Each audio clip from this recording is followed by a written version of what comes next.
This is amazing. Hi. Thank you so much to iHeart, and thank you so much mainly to the fans. Tour of the Century, I really can't tell you how much this means to me because I accept this on behalf of all my tour mates, all my fellow performers, my band, everyone who toured with us, our crew.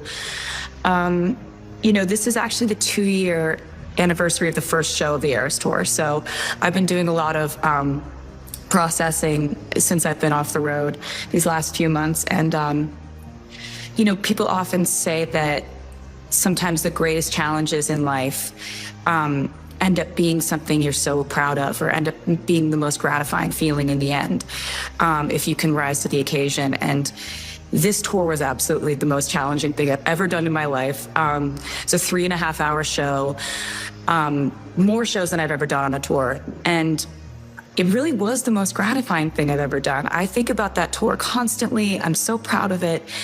And the only reason I was able to take on those challenges, among others, the ambition of the production, the length of the show, the amount of shows, all the different countries we played in, that's all because of the fans. To the fans, you made these songs for the last couple decades into what they became so that we could do a 3.5-hour set list. You had the passion and the generosity to care about traveling to see us on tour in all these places all over the world. It blows my mind. I'm never gonna stop being grateful for it. And I appreciate this more than you know. Thank you so much for honoring this tour. And to kind of take us back, I wanted to sort of revisit the very first night of this tour and give you an exclusive performance from the first night of the Eras Tour 2 years ago. Who can forget when Taylor Swift brought Travis Kelce on stage during her Eras Tour show in London at Wembley Stadium over the summer? The Kansas City Chiefs tight end earned boisterous applause from the crowd, with videos of the moment going viral. And during his time on stage, he was responsible for picking up and carrying Taylor to the couch, applying some makeup, and encouraging her to go out there and perform. It was so iconic that this moment got nominated at the 2025 iHeartRadio Music Awards for Favorite Surprise Guest. Along with being nominated alongside Swift, Kelce was also up for the award after appearing on stage with Patrick Mahomes and Chris Jones when Morgan Wallen performed at Arrowhead Stadium. But, who are we to fight the alchemy? This Eras Tour moment is still being talked about, and Travis even discussed it on his New Heights podcast right after it happened. "Shout out to Tay for letting me jump on stage with her," Travis said on the episode of New Heights. "Who knows, it might not be the last time. You guys will have to keep showing up to the Eras Tour to see if I pop out of the stage or not." And he even had the original idea to join the dancers and ride bikes in the background as she sings "Blank Space" from her album 1989. But Swift decided that he would be much better off coming on stage for the transition to "I Can Do It With a Broken Heart" from her latest album The Tortured Poets Department. It took fans a moment to realize it was him, but when they did, 90,000 people were all cheering his name, when everyone found out that it was me.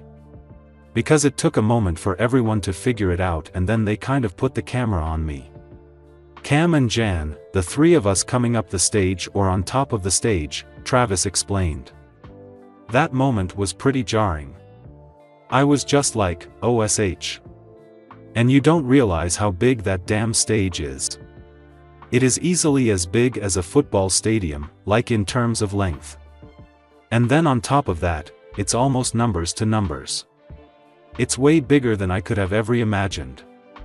So being on the stage, I was just like, man, I feel tiny up here.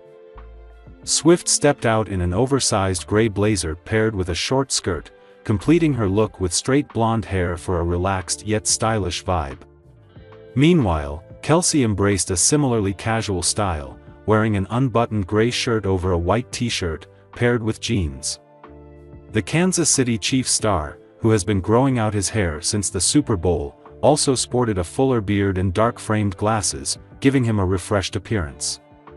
However, while some fans admired Swift's effortlessly chic look, others were quick to criticize. Comments on social media focused heavily on her hair, with one user comparing it to the struggles of middle school straightening attempts. Another remarked that Kelce's hair looked healthier than hers.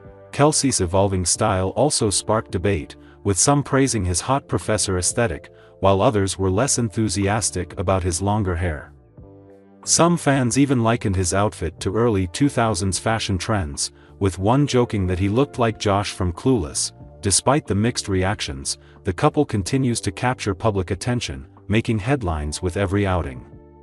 Finally, after around a month away from the public eye, Taylor Swift and her boyfriend, Kansas City Chiefs star Travis Kelce, have shown some signs of life.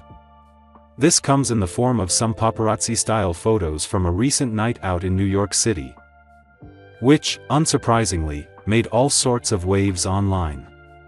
The fans have been waiting for an update on their favorite couple, and they were finally treated to the same, albeit through a few blurry pictures that didn't even provide a full view of the Fortnite singer's face. Swift went for one of her go-to looks as she paired an oversized gray blazer over a mini skirt. She then accessorized with what Marie Claire has described as both rich girl energy and loud luxury. Swift and Kelce first revealed their relationship to the public in September 2023. This was when Swift attended her first Chiefs game at Arrowhead Stadium, and the couple was seen leaving together after the game. Rumor has it that the two are now ready to take the next step in their relationship, which means that wedding bells could potentially be on the horizon for arguably the most popular couple on the planet right now.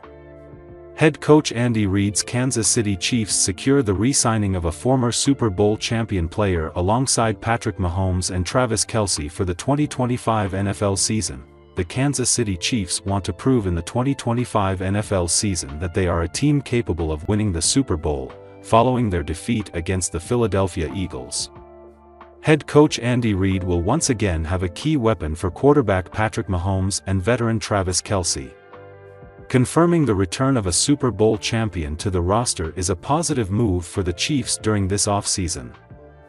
Amid initial doubts about Kelce's future in the NFL, resolving these types of issues can contribute to building the stability that the Missouri franchise needs.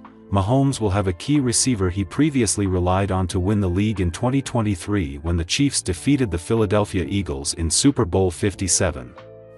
The Kansas City franchise is bringing back a standout piece of its offense once again. According to NFL insider Tom Pelissero on his X account, formerly Twitter, the Chiefs are re-signing veteran wide receiver Juju Smith-Schuster to a one-year contract, reuniting him with Mahomes and Kelce on Andy Reid's team. Smith-Schuster was a free agent and available to any franchise. The 28-year-old veteran previously signed a one-year, $10.75 million contract with the Chiefs in 2022. After winning the Super Bowl with Kansas City that season, he joined the New England Patriots on a three-year, $33 million deal. While Ndadi's exit will probably require attention from the front office at the position, Chiefs general manager Brett Veach has stayed busy trying to keep Reid, Mahomes, and Kelce in a position to chase another Super Bowl in 2025. The GM has been making moves since the start of the NFL legal tampering period, pulling off even more transactions when free agency officially got underway. The Chiefs' first addition in the open market was Jalen Moore, hoping to fix the left tackle issues that haunted Reid and Mahomes in 2024. They immediately picked another player out of contract with the San Francisco 49ers by signing running back Elijah Mitchell, with Carson Wentz expected to draw interest from other teams as his one-year deal in Kansas City expired. The Chiefs signed quarterback Gardner Minshew to provide Reid some insurance behind Mahomes. In addition, they brought back Bailey Zappe, who may compete with Minshew for the QB2 spot throughout the offseason.